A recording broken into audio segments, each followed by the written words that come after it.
டெல்லியில நடக்க போற என்னோட புத்தக வெளியீட்டு விழாவுக்கு முதலமைச்சர் விஜய் அவர்களை அழைச்சிருந்தேன். ஆனா அவர் வந்தா பெரிய கூட்ட நெரிசல் ஆயிரும்.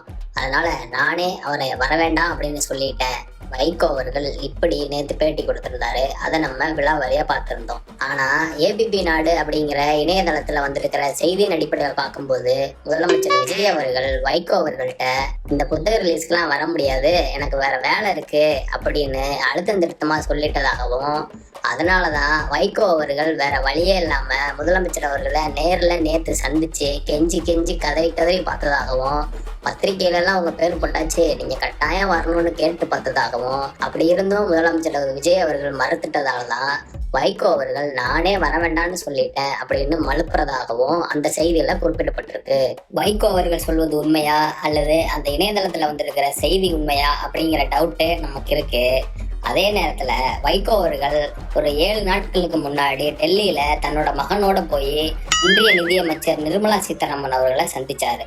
எதுக்காக அந்த சந்திப்பு நடந்தது அப்படின்னு வெளிப்படையா சொல்லப்படல.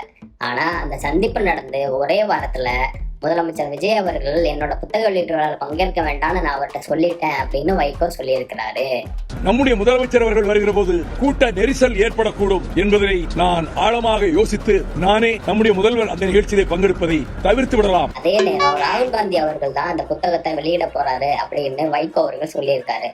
ஆனா தமிழ்நாட்டை சேர்ந்த காங்கிரஸ் கட்சியின் முக்கிய தலைவர்கள் சிலர் ராகுல் காந்தி அவர்களை அணுகி இந்த புத்தகத்தை நீங்க வெளியிடக்கூடாது, ஏன்னா வைகோ அவர்கள் ஈழ பிரச்சனையில காங்கிரஸை கடுமையா விமர்சிச்சிருக்காரு, நாடாளுமன்றத்திலையும் காங்கிரஸை திட்டி பல முறை பேசியிருக்கிறாரு, அப்படியான பேச்சுக்கள் அடங்கிய ஒரு புத்தகத்தை நீங்க வெளியிட்டா சரி இருக்காது அப்படின்னு சொல்லியிருக்காங்களாம். இப்படியே போற போக்க பார்த்தா அந்த புத்தகத்தை வைகோ அவர்கள் வெளியிட அவர் மகன் துணை வைகோ அவர்கள் பெற்றுக்கொள்ள வேண்டிய நிலைதான் உருவாகுமோ அப்படிங்கிற கேள்வி எழுந்திருக்கு.